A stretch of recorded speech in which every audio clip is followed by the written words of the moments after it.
Hello,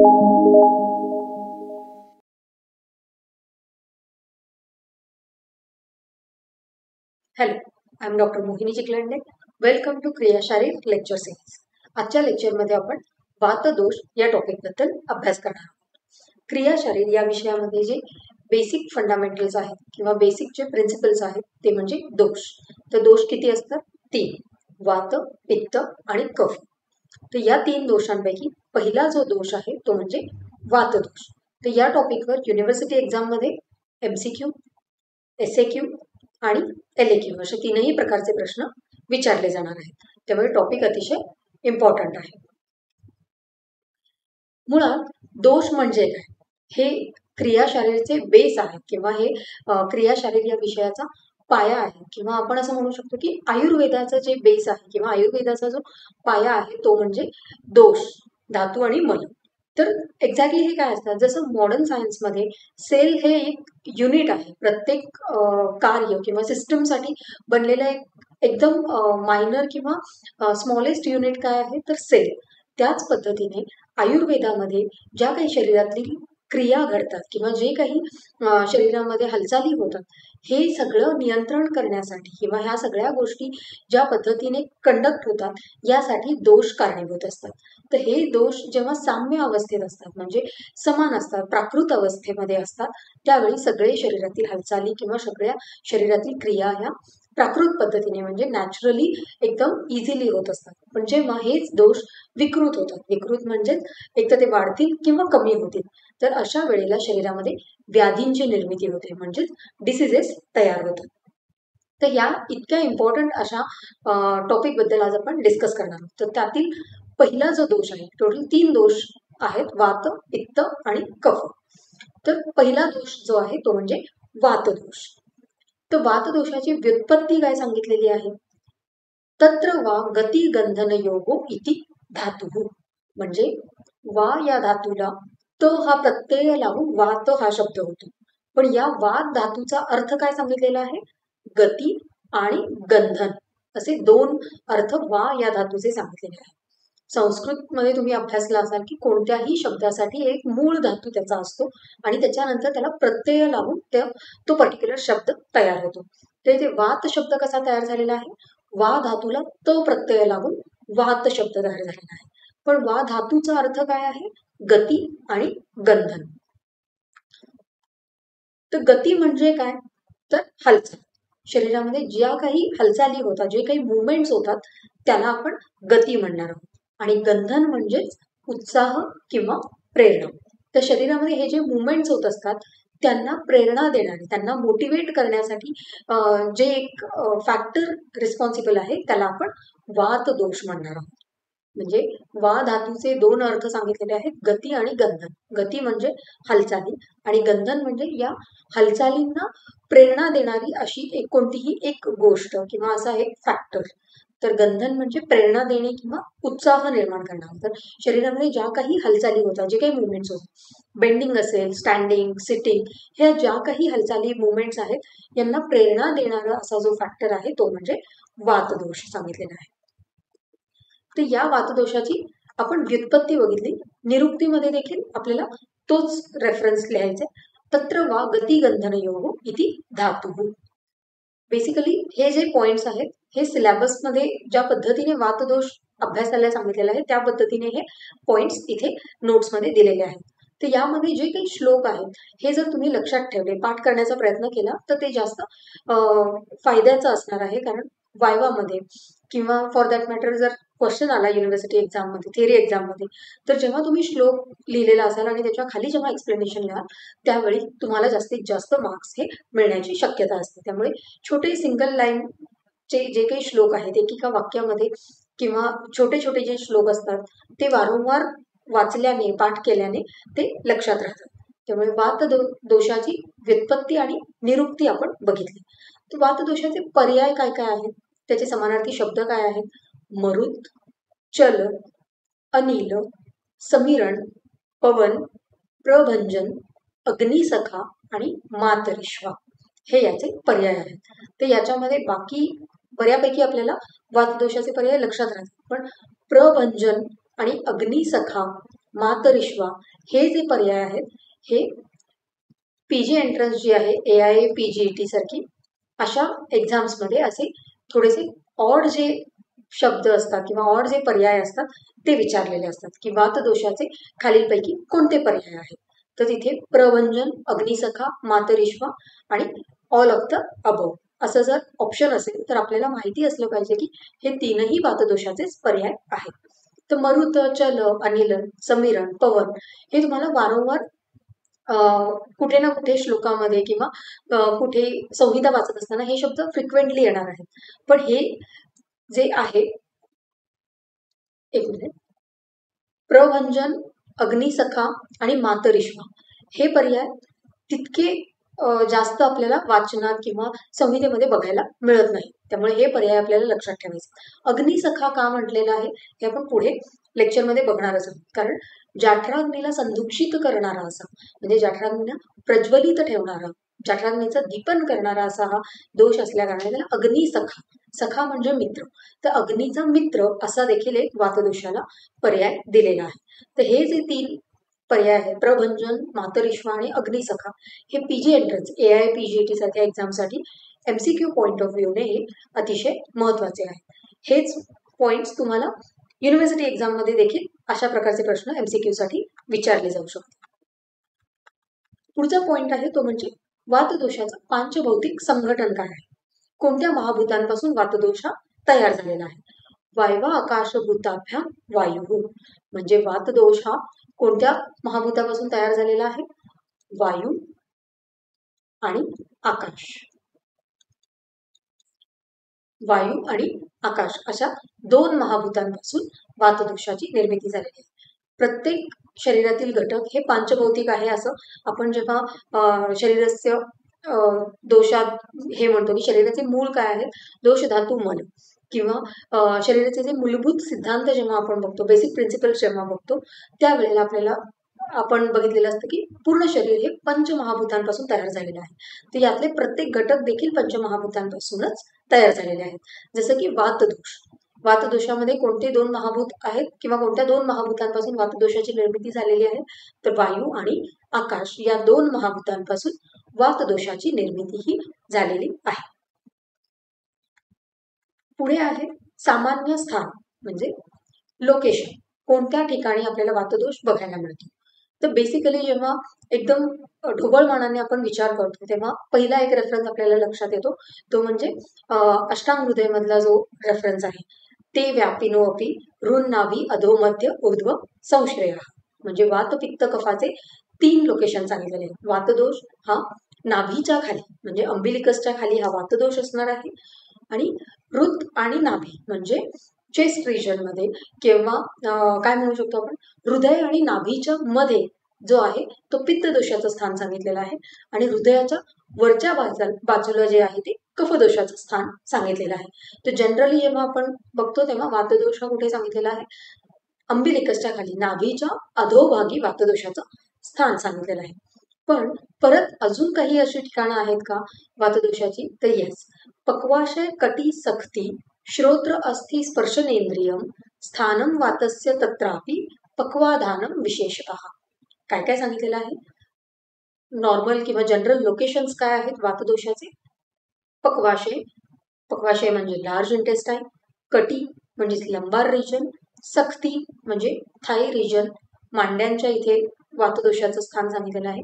श्रोत्र म्हणजे श्रोत्रेंद्रिय कर्ण, अस्थि म्हणजे बोन्स आणि स्पर्शनेंद्रिय म्हणजे त्वचा, हे स्थानम वातस्य हे वाताची स्थानं आहेत. कोणती कोणती, पक्वाशय, कटी, सक्ती, श्रोत्र, अस्थि आणि स्पर्शनेंद्रिय हे वाताची स्थान आहेत. पण यामध्ये देखील विशेष स्थान कोणतं आहे वाताचं, तर पक्वाधानम विशेषतः, तत्रापि म्हणजे या स्थानांमधूनही पक्वाशय जे आहे ते वातदोषाचं विशेष स्थान सांगितलेलं आहे.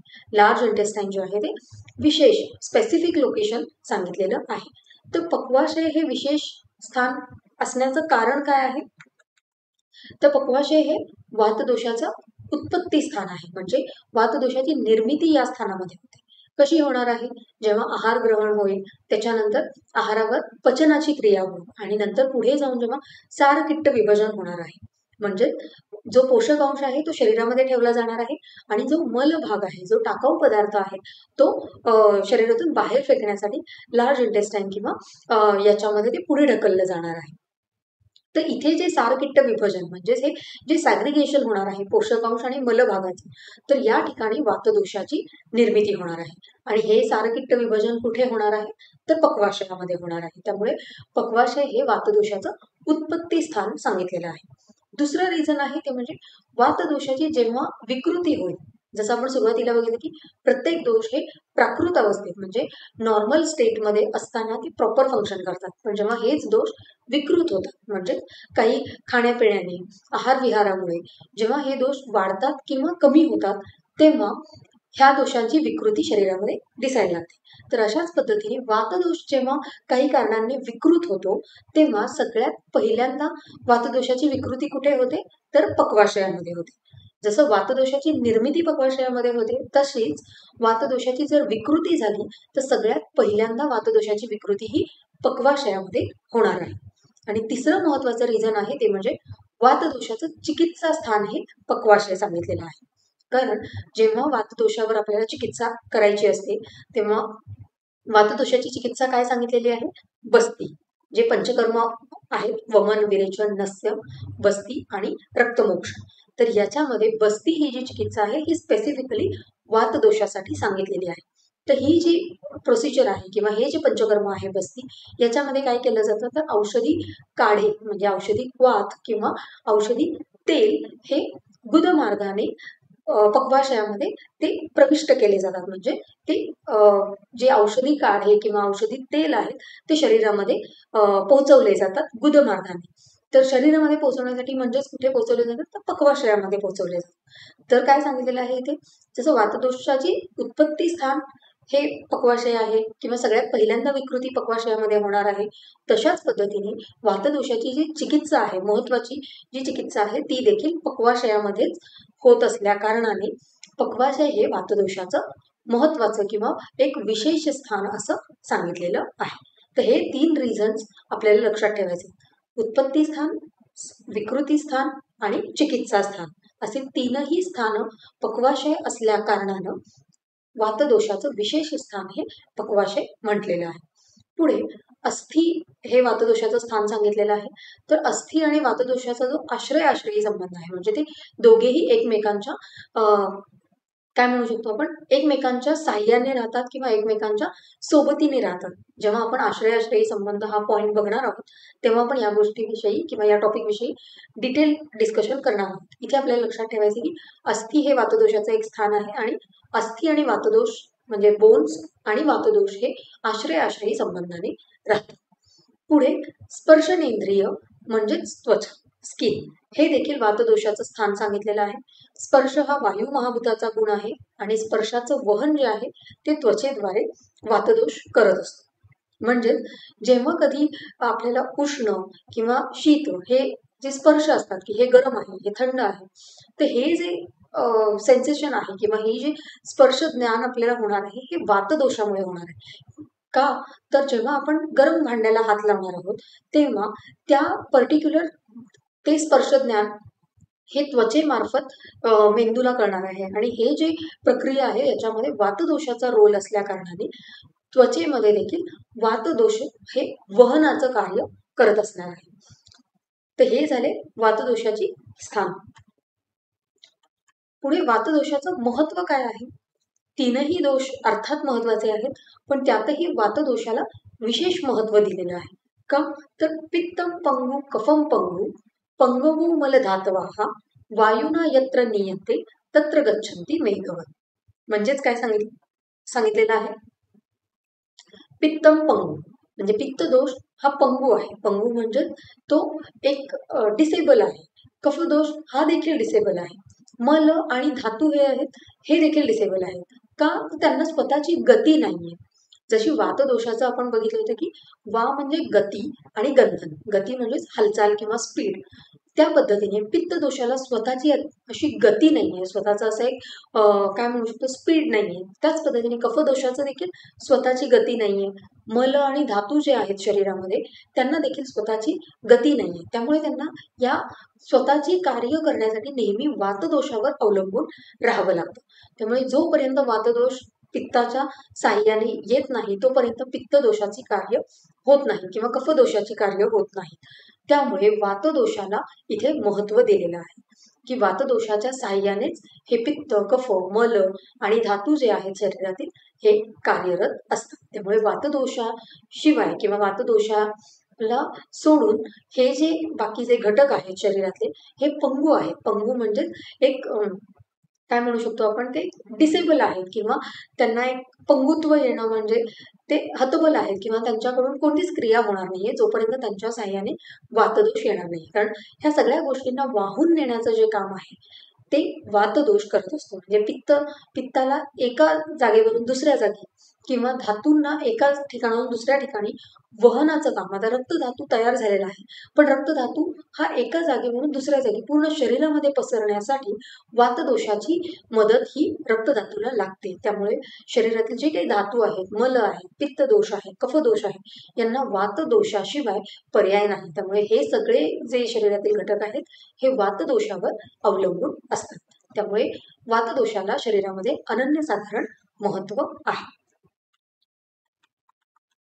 पुढचा पॉइंट आहे तो म्हणजे गुण. वातदोषाचे गुण काय काय आहे? वृक्षः शीतो लघुः सूक्ष्मश्चलो अथ विशदाः खराः विपरीत गुणैः द्रव्यैः मारुताः संप्रशाम्यति. मारुतः म्हणजेच वातदोष, संप्रशाम्यति म्हणजे वातदोषाची शांती होणार आहे किंवा वातदोषाला कमी करायचं असेल तर हे जे वरचे गुण सांगितलेले आहेत वृक्ष, शीत, लघु, सूक्ष्म, चल, विशद, खर यांच्या विपरीत गुण म्हणजे यांच्या अपोजिट गुणांच्या द्रव्यांनी जेव्हा चिकित्सा होणार आहे तेव्हा वातदोषाची शांती होणार आहे म्हणजेच वातदोष हा कमी होणार आहे. जर सपोज वातदोष खूप जास्त शरीरामध्ये वाढलेला असेल तर अशी कोणती औषधी द्रव्य वापरायची आहेत? तर अशी औषधी द्रव्य जी या वातदोषाच्या गुणांच्या अपोजिट असतील. म्हणजे वृक्ष हा वातदोषाचा गुण आहे तर स्निग्ध गुणात्मक द्रव्य, शीत हा वातदोषाचा गुण आहे तर उष्ण. तर अशा उष्ण गुणात्मक औषधी द्रव्यांनी आपल्याला वातदोषाची चिकित्सा ही करायची असते. तर आता इथे कोणते कोणते गुण सांगितलेले आहेत? सगळ्यात पहिला गुण सांगितलेला आहे तो म्हणजे वृक्ष. वृक्ष म्हणजेच काय? शोषणे वृक्ष म्हणजे जे काही शरीरातील अत्यधिक प्रमाणात असणारं क्लेद आहे किंवा जो काही स्निग्धांश आहे ते शोषून घेण्याचं काम हे या वृक्ष गुणामुळे वातदोष करत असतो. म्हणजे सपोज शरीरामध्ये कफदोष अत्यधिक प्रमाणात वाढलेला आहे तर कफदोषामुळे येणारं जे काही स्निग्धता आहे किंवा जे काही क्लेद संचिती शरीरामध्ये होणार आहे त्या सगळ्या गोष्टी शोषून घेण्याचं काम हे या वृक्ष गुणामुळे घडत असतं. पुढचा गुण आहे तो म्हणजे शीत गुण. शीत म्हणजे शीत स्तंभने शीतः म्हणजे स्तंभन करणार आहे, थांबवून ठेवण्याचं काम हे शीत गुणाचं आहे. म्हणजे आपण असं म्हणू शकतो की हिवाळ्याच्या दिवसात जेव्हा खूप जास्त थंडी असते त्यावेळी शीत गुण हा वातावरणात वाढलेला असतो आणि त्यामुळेच आपल्या शरीराची जी काही रोमकूप आहेत म्हणजे जे शरीर स्किन पोअर्स असतात आपले ते स्तंभन या कर्मामुळे बंद होतात आणि जे शरीरामध्ये असणारा उष्मा आहे तो शरीरामध्येच तो अडकवून ठेवला जातो किंवा शरीरामध्येच तो साठवून ठेवला जातो जेणेकरून बाहेरच्या टेम्परेचरला बॉडी अडॅप्ट झाली पाहिजे यासाठी शरीरातील उष्मा हा थांबवून ठेवण्याचं किंवा शरीरातील उष्मा तसा धरून ठेवण्याचं काम हे या शीत गुणामुळे होतं. म्हणजे शीत स्तंभन कर्म करणार आहे. स्तंभन म्हणजे थांबवून ठेवणार आहे. जसं की आपण असं म्हणू शकतो अतिसार जर होत असेल, लूज मोशन जर होत असेल तर लूज मोशन थांबवण्यासाठी आपल्याला शीत गुणात्मक द्रव्य देणं अपेक्षित असतं. कारण शीत गुणामुळे काय होणार आहे? स्तंभन होणार आहे, थांबवून ठेवणार आहे. त्यामुळे जे काही लूज मोशन्स होत आहेत ते थांबवून ठेवण्यासाठी आपल्याला हा गुण तिथे उपयोगी असतो. तर वातदोषामध्ये हे शीतगुण असल्या कारणाने स्तंभन हे जे काही कर्म आहे हे या गुणामुळे होत असतं. पुढचा गुण आहे तो म्हणजे लघु. लघु म्हणजे काय? लंघने लघु म्हणजे शरीरामध्ये जी काही लाघवता असते, कोणतीही क्रिया करण्यासाठी, जी काही हालचाल करण्यासाठी जी एक लाघवता लागते किंवा लाईटनेस लागतो शरीरामध्ये, ते या गुणामुळे येणार आहे. पण जेव्हा कफदोष शरीरामध्ये जर वाढला असेल तर याच्या अपोजिट गुण वाढणार आहे, म्हणजे गुरु गुण वाढणार आहे. त्यामुळे कोणतीही क्रिया करण्यासाठी उत्साह नसणार आहे किंवा अतिशय स्लगिश अशा क्रिया किंवा मुवमेंट्स होणार आहेत.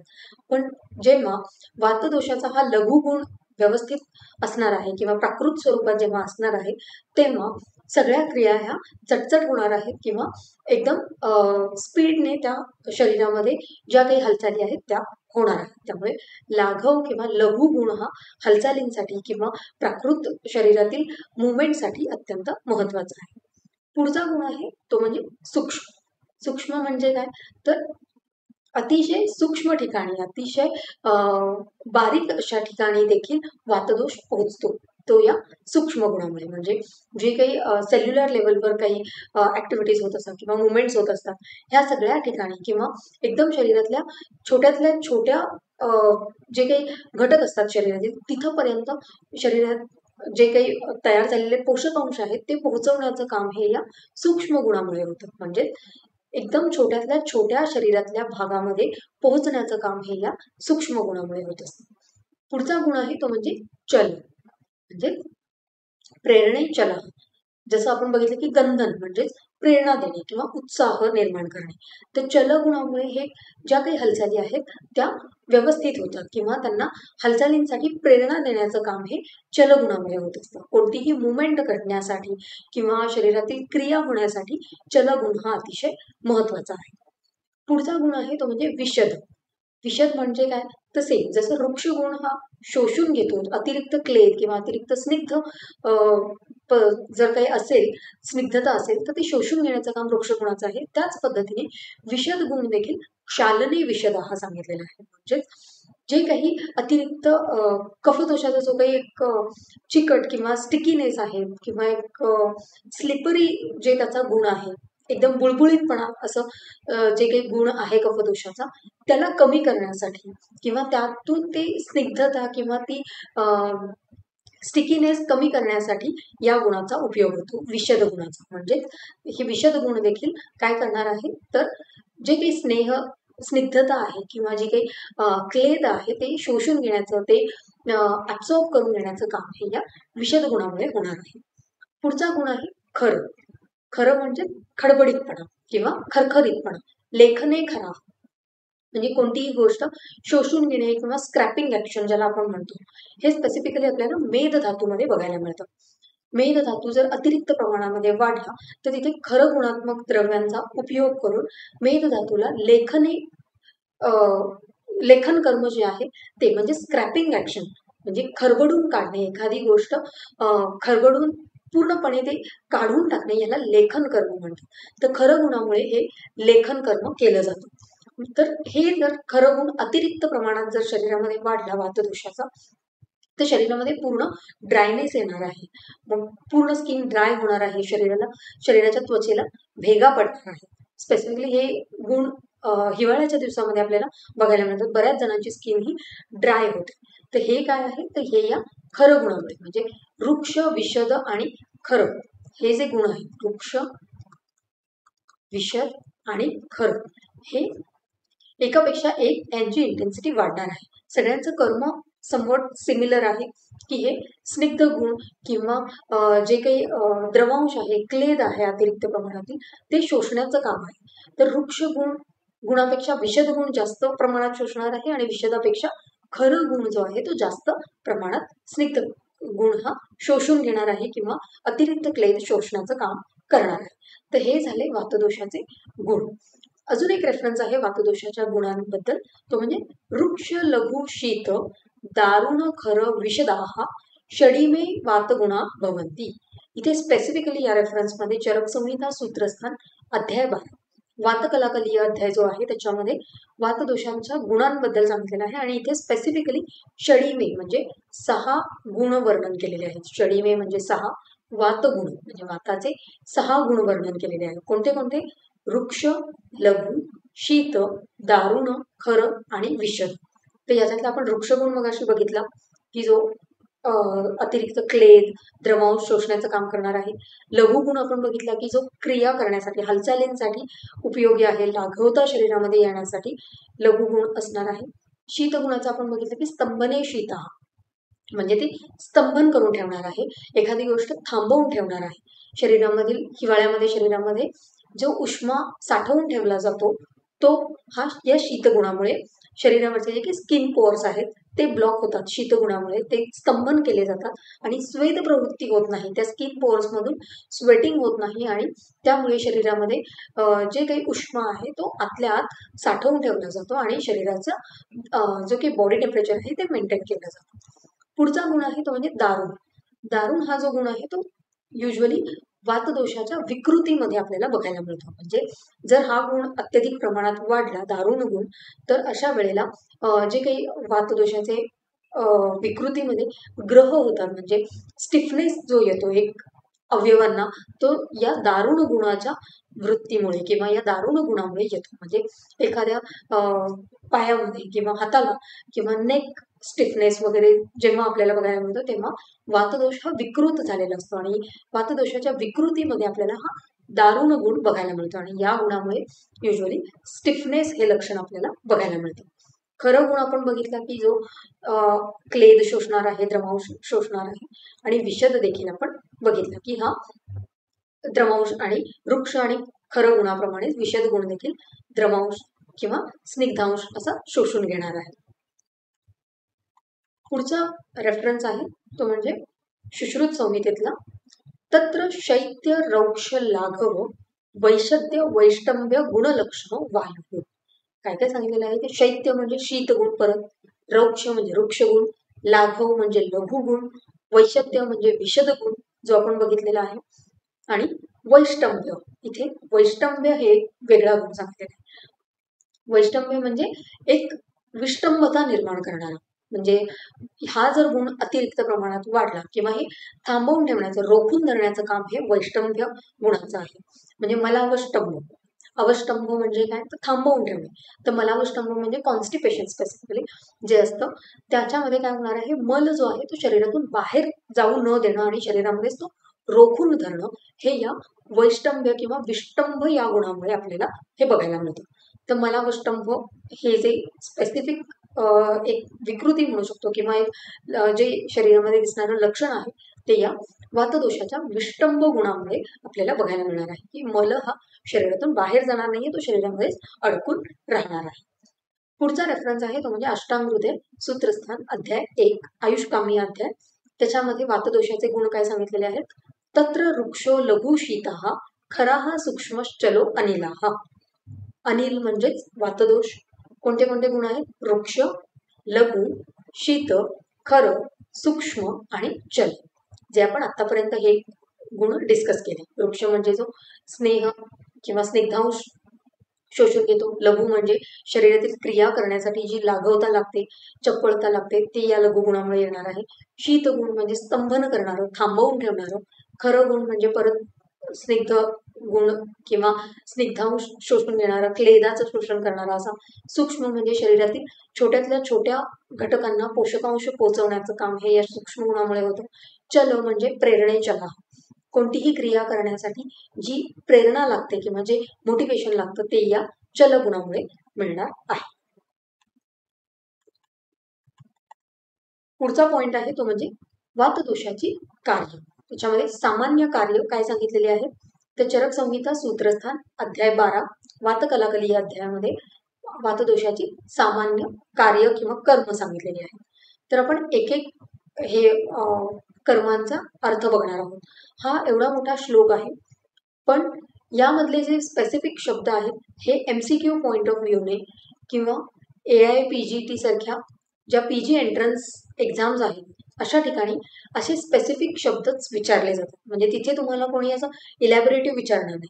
जेव्हा तुम्हाला युनिव्हर्सिटी एक्झाममध्ये, थिअरी एक्झाममध्ये असे प्रश्न विचारले जातात तेव्हा तुम्ही या शब्दांना इलॅबोरेटिव्हली डिस्क्राईब करू शकता. पण जेव्हा MCQ साठी विचारले जातात तेव्हा असे स्पेसिफिक शब्द माहीत असणं गरजेचं आहे. त्यामुळे हा एवढा मोठा श्लोक इथे नोट्समध्ये दिलेला आहे. तर आता आपण वातदोषाची सामान्य कार्य बघणार. पहिल्यांदा पूर्ण श्लोक वाचूया आणि मग नंतर एक एक कर्माबद्दल आपण डिस्कस करूया. वायुस्तंत्र यंत्रधरा प्राण उदान समान व्यान अपानात्मा प्रवर्तक चेष्टानाम उच्च अवचाना नियंता प्रणेता च मनसाः सर्वेन्द्रियाणाम उद्योजकाः सर्वेन्द्रिया सर्वेन्द्रियार्थानाम अभिवोढा सर्व शरीर धातु व्यूहकराः संधानकराः शरीरस्य प्रवर्तको वाचाः प्रकृतिः स्पर्श शब्दयोः श्रोत्र स्पर्शनयोः मूलम हर्ष उत्साह हर्ष उत्साह यो हर्ष उत्साह योनिः समीरणो अग्नेः दोष संशोषणः क्षेप्ता बहिर्मलानां स्थूल अणुस्त्रोतसां वेत्ता कर्ता गर्भ आकृतीनां आयुषो अनुवृत्ती प्रत्यय भूतो भवती अकुपिताः. आता एवढा मोठा श्लोक वाचल्यानंतर असं वाटतं काय काय लक्षात ठेवायचं आणि किती अवघड असेल हा श्लोक. पण जेव्हा आपण एक एक कर्मांचे अर्थ आपण डिटेलमध्ये डिस्कस करणार आहोत तेव्हा तुम्हाला हा श्लोक सोपा वाटेल. तर आता पहिला कर्म सांगितलेला आहे वायुस्तंत्र यंत्रधरा. म्हणजे काय तर वायू हा काय आहे तंत्र आणि यंत्रधर आहे. यंत्र म्हणजे काय तर शरीर. तंत्र म्हणजे काय तर शरीरामध्ये होणाऱ्या हालचाली. शरीर हे काय आहे यंत्र एक मशीन आहे आणि त्याच्यामध्ये घडणारे जे काही मुवमेंट्स आहेत हालचाली आहेत हे तंत्र असं म्हणणार आहोत. तर शरीरामध्ये घडणाऱ्या ज्या हालचाली आहेत ते या वातदोषामुळे होणार आहेत. म्हणजेच वातदोषाचं सगळ्यात महत्वाचं आणि पहिलं कार्य काय सांगितलेलं आहे शरीरातील घडणाऱ्या हालचालींवरचं नियंत्रण. म्हणजे यंत्र म्हणजे शरीर तंत्र म्हणजे शरीरातील घडणाऱ्या हालचाली. तर हे पहिलं कर्म आपल्याला क्लिअर झालेलं आहे. वायुस्तंत्र यंत्रधरा म्हणजे शरीरातील घडणाऱ्या हालचालींवर नियंत्रण ठेवण्याचं काम हे वातदोषाचं आहे. पुढचा काय आहे शब्द प्राण उदान समान व्यान अपानात्मा. तर म्हणजे काय तर वातदोषाचे 5 प्रकार सांगितलेले आहेत. कोणते कोणते प्राणवायू उदान वायू समान वायू व्यान वायू आणि अपान वायू. तर वातदोषाचे हे 5 प्रकार आहेत. वायूचे 5 प्रकार सांगले प्राण उदान समान व्यान आणि अपान. पुढचा कर्म काय आहे प्रवर्तक चेष्टाना उच्च अवचाना. प्रवर्तक म्हणजे प्रेरणा देणारा उत्साह निर्माण करणारा. चेष्टा म्हणजे कोणतीही हालचाल किंवा क्रिया करण्यासाठी. तर कोणत्या क्रिया उच्च आणि अवचाना म्हणजे ज्या शरीरातील महत्वाच्या क्रिया आहेत आणि ज्या न्यूनतम क्रिया आहेत म्हणजे थोड्याशा सेकंडरी ज्या हालचाली आहेत अशा. म्हणजे शरीरातील एकूण मुख्य आणि दुय्यम अशा दोनही प्रकारच्या ज्या काही हालचाली आहेत त्यांना प्रेरणा देण्याचं काम हे वातदोषाचं आहे. तेवढं लक्षात आलं. उच्च म्हणजे शरीरातील मुख्य क्रिया अवच म्हणजेच शरीरातील दुय्यम सेकंडरी क्रिया ज्या आहेत. चेष्टा म्हणजे क्रिया यांना प्रवर्तन करण्याचं म्हणजे यांना प्रेरणा देण्याचं काम हे वातदोषाचं आहे. म्हणजेच प्रवर्तक चेष्टाना उच्च अवचाना हे शरीरातील मुख्य आणि दुय्यम शरीरातील मुख्य आणि दुय्यम हालचाली किंवा क्रिया करण्यासाठी प्रेरणा देण्याचं काम हे वातदोषाचं आहे.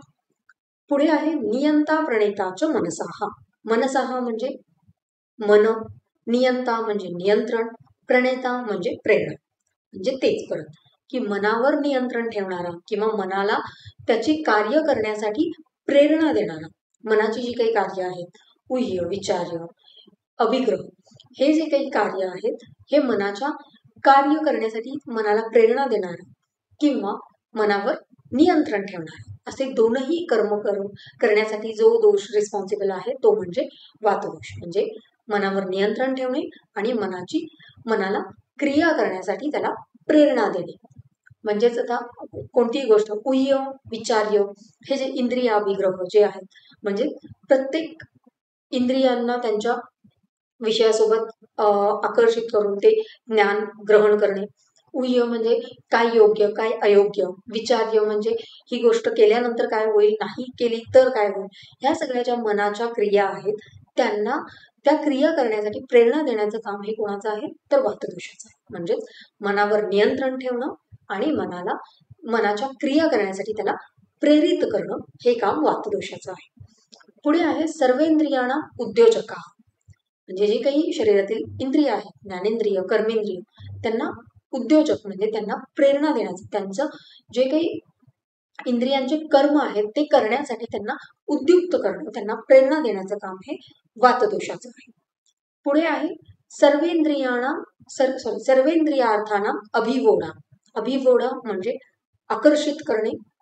सर्व इंद्रियार्थानां म्हणजे सगळी जी इंद्रिय आहेत, ज्ञानेंद्रिय, कर्मेंद्रिय, उभयात्मक इंद्रिय, मन, ह्यांचे जे काही अर्थ आहेत त्या अर्थांकडे, त्यांच्या विषयांकडे त्यांना आकर्षित करणं. म्हणजे आता श्रोत्रेंद्रियाचा अर्थ काय आहे तर शब्द. स्पर्शनेंद्रियाचा अर्थ काय आहे तर स्पर्श किंवा त्वचा हे एक इंद्रिय आहे किंवा स्पर्शनेंद्रिय आहे, तर त्याचा अर्थ काय सांगितलेला आहे स्पर्श. श्रोत्रेंद्रियाचा काय आहे शब्द. अशा पद्धतीने किंवा रसनेंद्रियाचा काय अर्थ आहे तर रस किंवा जिव्हा इंद्रियाचा. तर हे जे त्यांचे अर्थ आहेत त्यांच्याकडे, त्या अर्थाकडे आकर्षित करण्याचं हे जे काम आहे, इंद्रियांना त्यांच्या पर्टिक्युलर विषयाकडे आकर्षित करण्यासाठी वातदोष हा कार्यरत असतो. त्यामुळे सर्वेंद्रियार्थानां अभिवोढ म्हणजे आपल्या आपल्या इंद्रियांना त्या त्या विषयांकडे आकर्षित करण्याचं काम हा वातदोष करत असतो. सर्व शरीर धातू व्यूहकरा म्हणजे शरीरातील जे काही धातूंची निर्मिती आहे ही या वातदोषामुळे होत असते. म्हणजे सर्व शरीर धातू व्यूह करा, शरीरातील सगळे धातू तयार करण्याची क्रिया किंवा हे तयार होण्यासाठी जी काही हालचाल होणार आहे शरीरामध्ये ते वातदोषामुळे होणार आहे. संधान करा हा शरीरस्य. शरीर कशाला म्हणणार आहोत आपण तर आत्मा, इंद्रिय, मन आणि शरीर यांचं संधान जेव्हा होणार आहे, यांचं एकत्रित जेव्हा हे सगळे काम करणार आहेत तेव्हा हे शरीर आपण त्याला म्हणणार आहोत. तर शरीरामध्ये ह्या ज्या काही फॅक्टर्स आहेत, आत्मा, मन, इंद्रिय यांना एकत्रित ठेवण्याचं काम हे वातदोषाचं आहे. पुढे आहे प्रवर्तको वाचा. वाचा म्हणजे बोलणे, तर बोलण्यासाठी प्रेरणा देणार. प्रवर्तन म्हणजेच प्रेरणा देणे, तर बोलण्यासाठी स्पीच जे आहे तर याच्यासाठी प्रेरणा देण्याचं काम हे वातदोषाचं आहे. म्हणजे आता नॉर्मली जोपर्यंत वातदोष प्रेरणा देणार नाही तोपर्यंत बोलण्याची क्रिया होणार नाही. त्याच पद्धतीने इथे जसं आपण म्हटलं की प्रत्येक गोष्ट इन्व्हॉल्व असणं किंवा प्रत्येक गोष्टीवर नियंत्रण ठेवण्याचं काम हे वातदोषाचं आहे. त्यामुळे बोलण्यासाठी प्रेरणा देण्याचं काम हे वातदोषाचं आहे.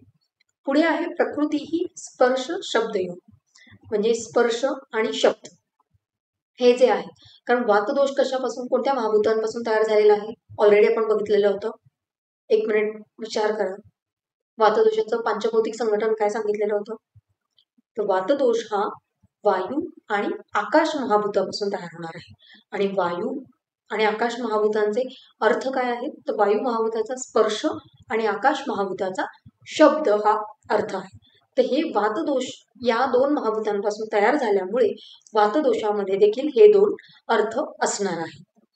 पुढे श्रोत्र स्पर्शनयोग मूलम आणि हे जसे अर्थ आहेत स्पर्श आणि शब्द, तर त्याच पद्धतीने ह्यांचं मूळ काय आहे किंवा वातदोषाचं ऍक्च्युअल काम कुठे दिसणार आहे. श्रोत्रेंद्रिय, श्रवणेंद्रिय आणि स्पर्शनेंद्रिय.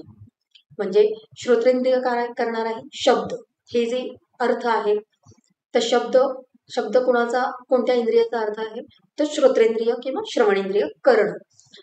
आणि स्पर्शनेंद्रियाचा अर्थ स्पर्श. तर हे याचे मूल जे आहे तिथे देखील वातदोषाचं काम असणार आहे. पुढे आहे हर्ष उत्साह योनी म्हणजे हर्ष आणि उत्साह ज्या दोषामुळे निर्माण होतात शरीरामध्ये किंवा मनामध्ये, एक हर्ष आनंद उत्पन्न करण्याचा किंवा उत्साह म्हणजे एक एनकरेजमेंट किंवा कोणतीही गोष्ट करण्यासाठी उत्सुक असणं, हे जी फिलिंग आहे मानसिक लेवलवर हे तयार होणाऱ्या ज्या काही भावना आहेत ह्या वातदोषामुळे येणार आहे. त्यामुळे मानसिक लेवलवरती आनंद किंवा उत्साह निर्माण करण्याचं काम हे वातदोषाचं आहे. पुढे आहे समीरण अग्नेहे. अग्ने म्हणजे जठराग्नी, समीरण म्हणजेच वायू.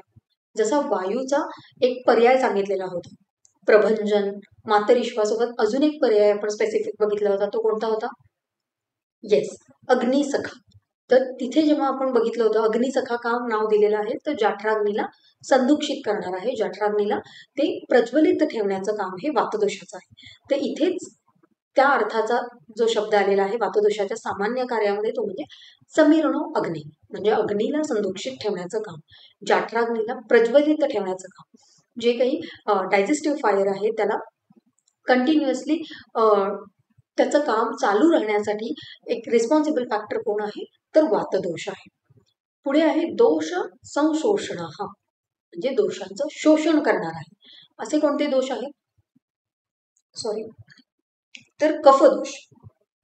कफदोष याचा अतिरिक्त प्रमाण जर वाढलेलं असेल, कफदोष जास्त प्रमाणात शरीरामध्ये वाढला तर त्याचं शोषण करण्याचं काम देखील वातदोष करणार आहे. कारण वातदोषामध्ये आपण बघितले होते वृक्ष, विशद, खर हे जे गुण आहेत हे स्निग्ध गुणाचं शोषण करतात. त्यामुळे जेव्हा कधी शरीरामध्ये कफदोष वाढणार आहे त्यावेळी किंवा शरीरामध्ये जे काही क्लेदाचं प्रमाण जेव्हा वाढणार आहे तेव्हा संशोषण हे वातदोषाचं कर्म आपल्याला बघायला मिळणार आहे. पुढे वातदोषाचं कर्म सांगितलेलं आहे क्षेपता बहिर्मला. क्षेपता म्हणजे बाहेर टाकणे, क्षेपता म्हणजे टाकणे, बही म्हणजे बाहेर, आणि मल म्हणजे शरीरातील वेस्ट प्रोडक्ट्स. तर शरीरामध्ये तयार झालेले जे काही वेस्ट प्रोडक्ट्स आहेत, टाकाऊ पदार्थ आहेत, यांना शरीरातून बाहेर टाकण्याचं काम देखील वातदोषाचं आहे. म्हणजे जेव्हा सारकिट्ट विभाजन होणार आहे, पोषकांश शरीरामध्ये ठेवला जातो आणि किट्ट भाग जो आहे, जो वेस्ट प्रोडक्ट आहे, तो शरीरामधून बाहेर फेकला जातो. तर हे जे शरीरामधून बाहेर फेकण्याची जी क्रिया आहे ही वातदोषामुळे होणार आहे. त्यामुळे वातदोषाचं हे कर्म सांगितलेलं आहे की शरीरातील जे काही मल आहे, टाकाऊ पदार्थ आहेत, ते बाहेर टाकण्याचं काम हे वातदोषाचं आहे. पुढे आहे स्थूल अणु स्त्रोतसां भेदता. स्थूल म्हणजे मोठे, अणु म्हणजे छोटे. तर स्त्रोतसांमध्ये जे काही किंवा शरीरामध्ये जे काही छोटे मोठे बदल होत असतात किंवा जे काही निर्मिती होत असते शरीरामध्ये, छोट्या छोट्या सेल्सची निर्मिती असेल किंवा जे काही ऑर्गन्सची निर्मिती असते, ही या वातदोषामुळे होणार आहे. पुढे आहे करता गर्भ आकृतीला. तसंच जेव्हा गर्भावस्थेमध्ये अवयवांची निर्मिती होत असते तेव्हा देखील अवयवांची निर्मिती किंवा जे काही शरीरातील घटकांची निर्मिती ही वातदोषामुळे होत असते. आयुषो अनुवृत्ती प्रत्यय भूतो भवती अकुपिता.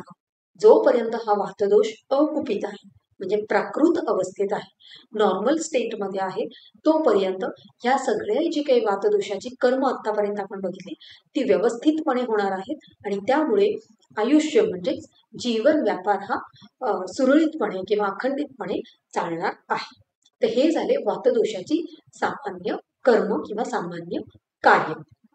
तर हा श्लोक एवढा मोठा इथे घेण्याचा अर्थ किंवा याचं इंटेन्शनच हे होतं की यातले जे काही स्पेसिफिक शब्द आहेत, सर्व शरीर धातू व्यूह करा किंवा समीरणो अग्नेहे, असे जे पॉइंट्स असतात हे MCQ साठी विचारले जातात की सामान्य कर्मामध्ये की खालीलपैकी वातदोषाचं सामान्य कार्य कोणते आहे.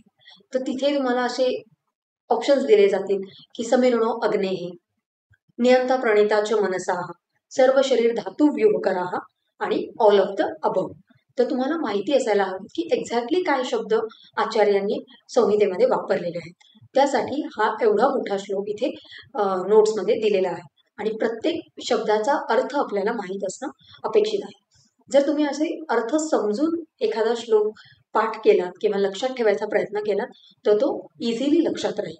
पण नुसतंच काही समजून न घेता पाठ करायला बसलात तर इतके मोठे श्लोक बघूनच टेन्शन येईल आणि काही पाठ होणार नाही. त्यापेक्षा जसं आता आपण डिस्कस केलं, ज्या पद्धतीने आपण आता एक एक शब्द घेऊन त्याचा अर्थ बघितला आणि त्याचा आपण इलॅबोरेटिव्ह जेव्हा डिस्क्रिप्शन लिहायला घेतो तेव्हा आपल्याला या गोष्टी जास्त काळ लक्षात राहतात आणि इझिली हा श्लोक देखील आपल्याला लक्षात राहतो.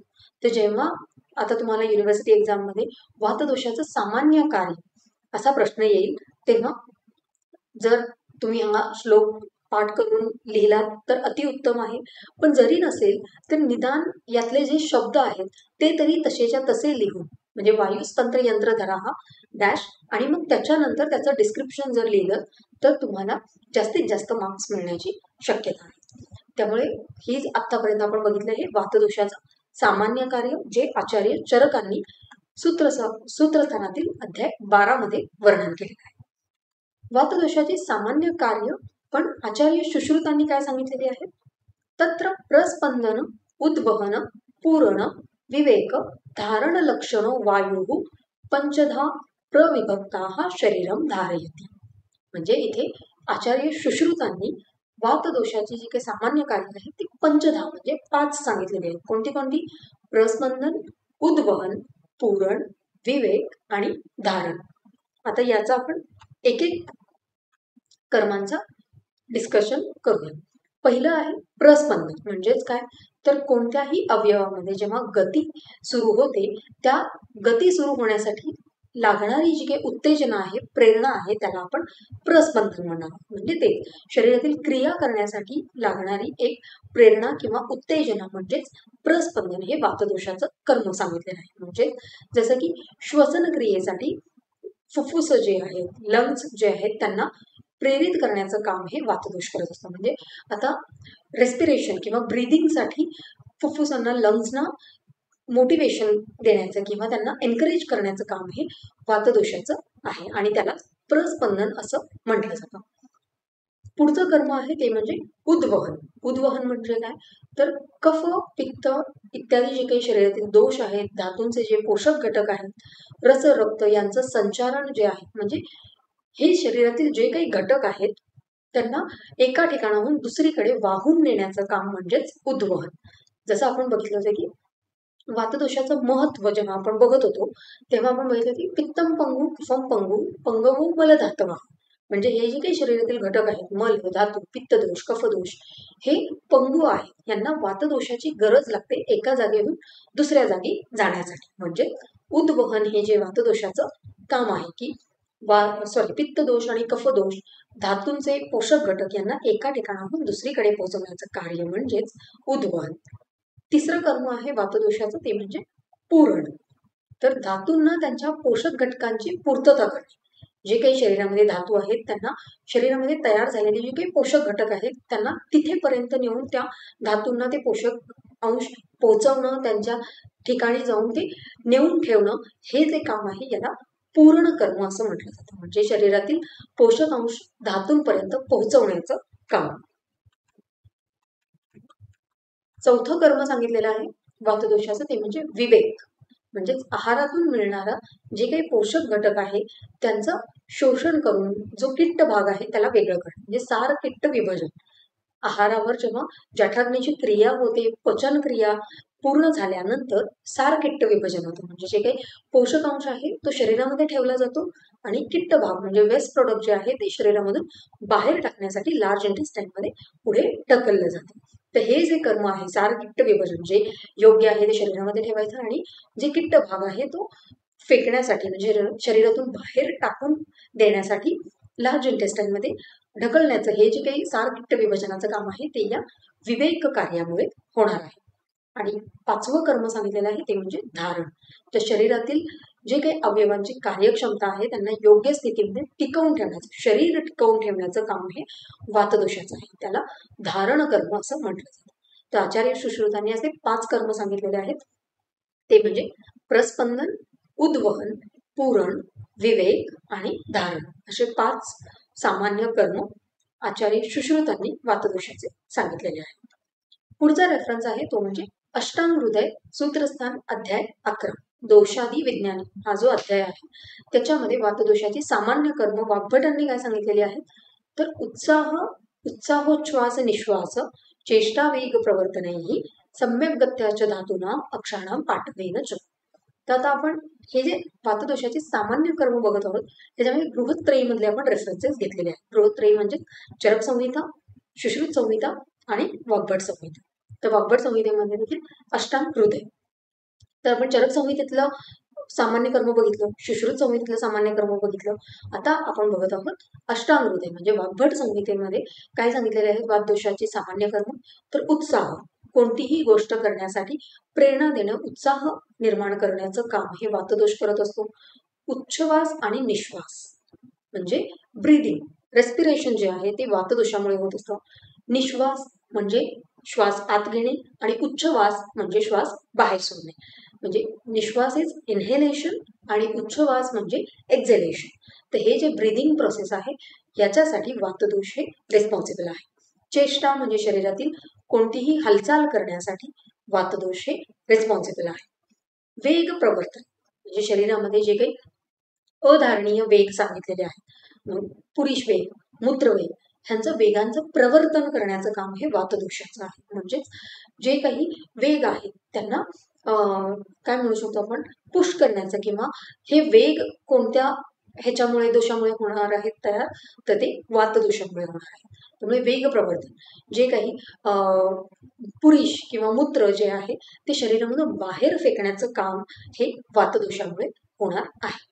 आणि अक्षाणाम पाठवेनच म्हणजे जे इंद्रिय आहेत त्यांना आपल्या स्वतःच्या विषयांकडे आकर्षित करून त्यांचं कार्य करून घेण्याचं काम हे वातदोषाचं आहे. तर अशा पद्धतीने आपण बृहत्त्रयीमधले तीनही रेफरन्सेस बघून वातदोषाचं सामान्य कार्य आता डिस्कस केलं. सॉरी. पुढचा पॉइंट आहे तो म्हणजे